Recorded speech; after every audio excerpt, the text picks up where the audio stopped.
Hello, I'm Jackie Elton and I'm a director of Single Friendly Church and the founder of the Christian dating site Christian Connection. Many of us are heading into this year's Christmas season with a bit of uncertainty. Christmas can be a difficult time for loads of people and especially single people. And this year's restrictions may pose even more challenges as there are fewer options. And we at Single Friendly Church are thinking about ways that single people can make the most of this time, despite the circumstances. Now, I have a lovely cat called Nora. And normally when I go away for Christmas, I look for a cat sitter who will come and stay and take care of her. Now, you might have thought that it could be really tricky to find a cat sitter over the Christmas period, but you'd be wrong. It's very easy. So many people need any excuse to get away for Christmas, get away from their families, their partners, their in-laws, and just have a place to go. Some excuse, some reason to be somewhere else.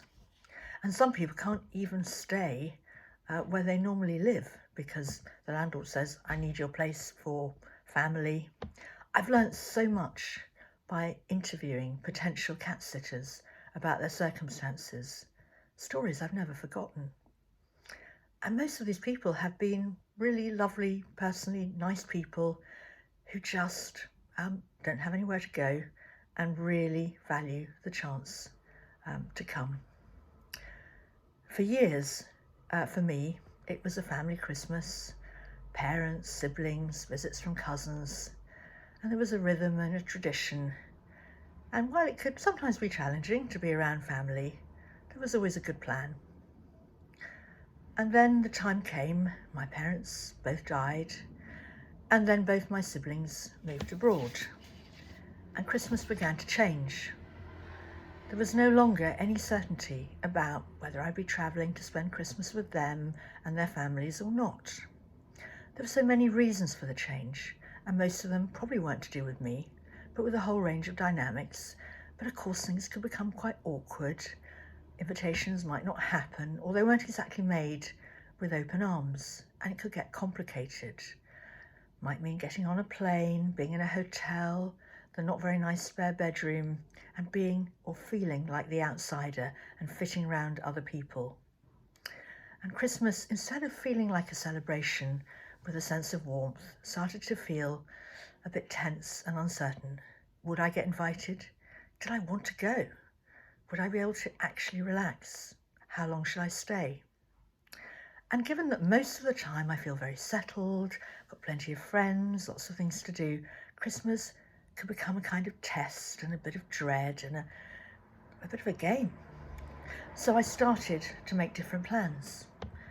Sometimes I booked a holiday with a friend. A couple of years ago, I went to South Africa. It was a dream come true.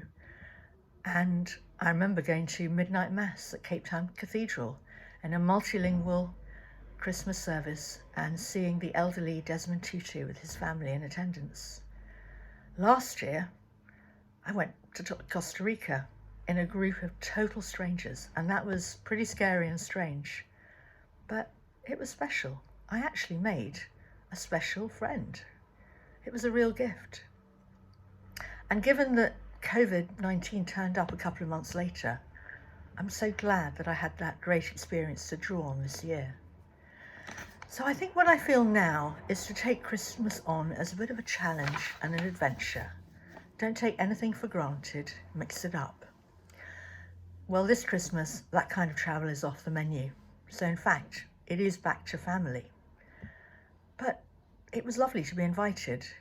But what's important is that I didn't expect it. And because I've been away for a couple of years, perhaps that created a bit of wish in the family that I might actually be there. Next year, it could be another adventure again. Who knows? So I think it's important to plan ahead. Don't just fall into dependence on the goodwill of others or a source of grievance and grudge. Think about what you might like to do, to explore, to experience, experiment.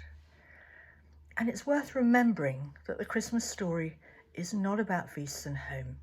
It's about journey and risk.